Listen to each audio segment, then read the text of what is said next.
Good morning. Welcome to today's knee-jerk devotional for September 7th, 2021. Our passage this morning is Philippians chapter 1, verses 12 through 30. It goes like this.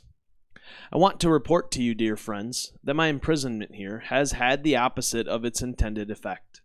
Instead of being squelched, the message has actually prospered. All the soldiers here, and everyone else too, found out that I'm in jail because of this Messiah. That piqued their curiosity, and now they've learned all about him. Not only that, but most of the Christians here have become far more sure of themselves in the faith than ever, speaking out fearlessly about God, about the Messiah. It's true that some here preach Christ because, with me out of the way, they think they'll step right into the spotlight. But the others do it with the best heart in the world. One group is motivated by pure love, knowing that I am here defending the message, wanting to help. The others, now that I'm out of the picture, are merely greedy, hoping to get something out of it for themselves. Their motives are bad. They see me as their competition. And so the worse it goes for me, the better they think for them. So how am I to respond? I've decided that I really don't care about their motives, whether mixed, bad, or indifferent. Every time one of them opens his mouth, Christ is proclaimed, so I just cheer them on. And I'm going to keep that celebration going because I know how it's going to turn out. Through your faithful prayers and the generous response of the Spirit of Jesus Christ, everything He wants to do in and through me will be done. I can hardly wait to continue on my course. I don't expect to be embarrassed in the least. On the contrary, everything happening to me in this jail only serves to make Christ more accurately known, regardless of whether I live or die. They didn't shut me up. They gave me a pulpit. Alive, I'm Christ's messenger. Dead, I'm His bounty. Life versus even more life. I can't lose. As long as I'm alive in this body, there is good work for me to do. If I had to choose right now, I hardly know which I'd choose. Hard choice. The desire to break camp here and be with Christ is powerful. Some days I can think of nothing better, but most days, because of what you are going through, I am sure that it's better for me to stick it out here. So I plan to be around a while, companion to you, as your growth and joy in this life of trusting God continues. You can start looking forward to a great reunion when I come visit you again. We'll be praising Christ, enjoying each other. Meanwhile, live in such a way that you are a credit to the message of Christ. Let nothing in your conduct hang on whether I come or not. Your conduct must be the same whether I show up to see things for myself or hear it from a distance. Stand united, singular in vision, contending for people's trust in the message, the good news, not flinching or dodging in the slightest before the opposition. Your courage and unity will show them what they're up against. Defeat for them, victory for you, and both because of God. There's far more to this life than trusting in Christ. There's also suffering for Him, and the suffering is as much a gift as the trusting.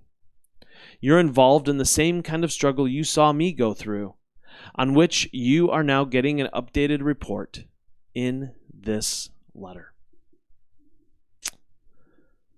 Perspective. It's a single word, and it has ridiculous power when we embrace it. Webster's dictionary defines it this way: the angle or direction in which a person looks at an object.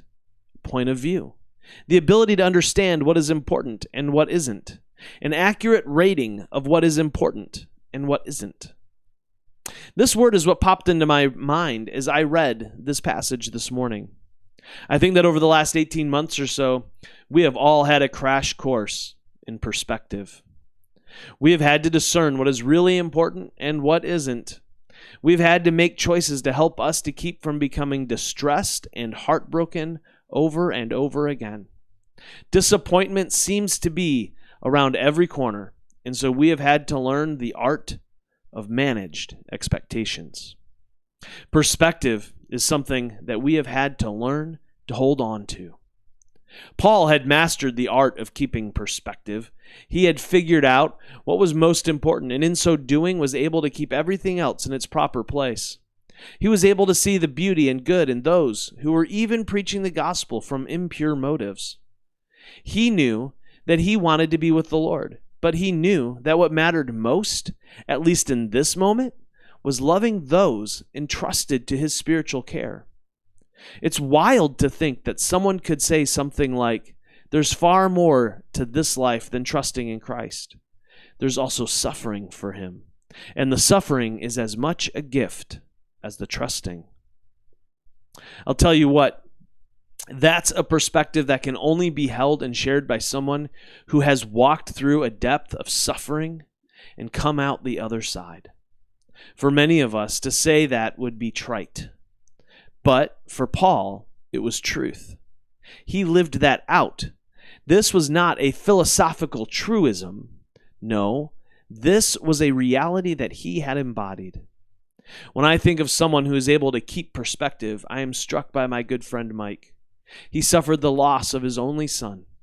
Yet, from this loss, he has encouraged and loved others with a depth that most of us can only imagine having.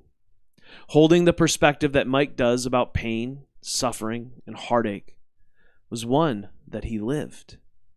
Mike didn't read about it and dispense it tritely. No, Mike has lived it and holds on with grief and joy all wrapped up together. As I read these words this morning, it is this word, perspective, that is pricking my spirit. In what ways have I lost perspective? Where do I need to reevaluate my perspective? Are there things of lesser importance that need to be let go of in light of greater depth? How about you? How are you doing at keeping perspective on life? Until tomorrow, love well, my friends.